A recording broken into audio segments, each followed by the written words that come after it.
एक समय काशी में विक्रमचंद नाम का राजा राज्य करता था। सिंह प्रकारमन नाम का राजा एक साथी था, जिस पर राजा की बहुत कृपा थी। सिंह प्रकारमन का जैसा नाम था, वैसी ही उसमें वीरता थी।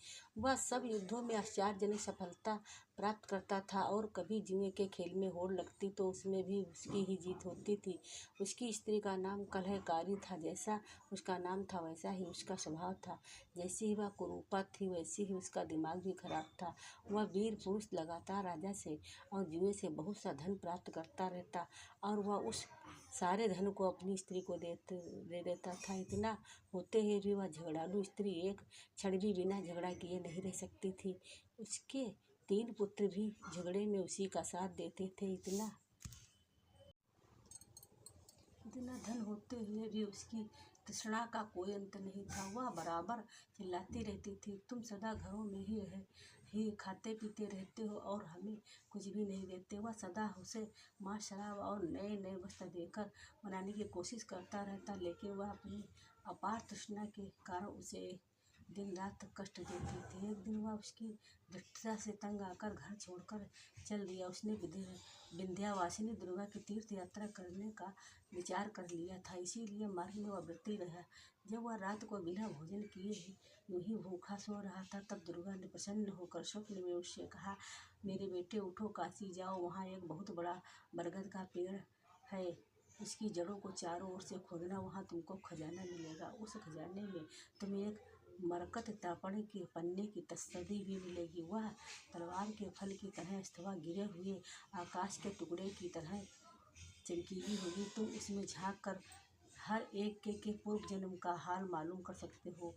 उसके द्वारा तुम्हारे और तुम्हारी पत्नी का पूर्व जन्म हाल मालूम हो जाएगा। इससे सच्चाई जानकर तुम्हारा शोक दूर हो जाएगा और तुम प्रसन्नता से रहोगे। जब वह जागा, तब उस स्वप्न की याद करके उसने अपना व्रत तोड़ दिया और देवी की आज्ञा के अनुसार काशी चला गया। वहाँ पर बरगद के वृक्ष की जड़ के पास खोदने से उसे वह खजाना और तस्तरी मिल गई।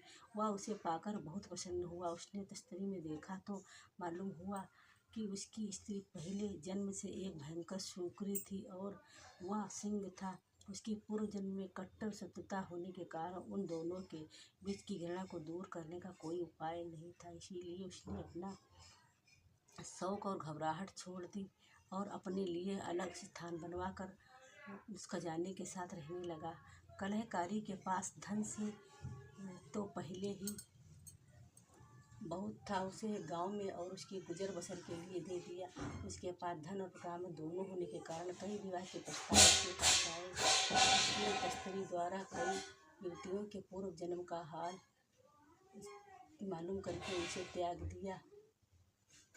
अंत में उसने देखा कि एक युवती पहले जन्म में सिंहनी थी। उसने उसके साथ अपना विवाह कर लिया। उस युवती का नाम सिंहनी था और उसका स्वभाव भी सिंह पराक्रम सा हो गया था। वे दोनों मिलकर बहुत प्रसन्नता से रह रहे थे। जब राजा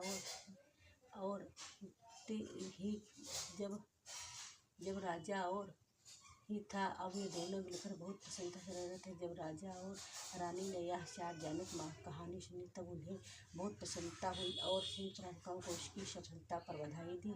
हम देखते हैं कि तृष्णा और कलह से सारी गृहस्थी बिगड़ती है तथा धैर्य, पराक्रम और उदारता से मनुष्य अपनी गृहस्थी और अपने जीवन को बना सकता है।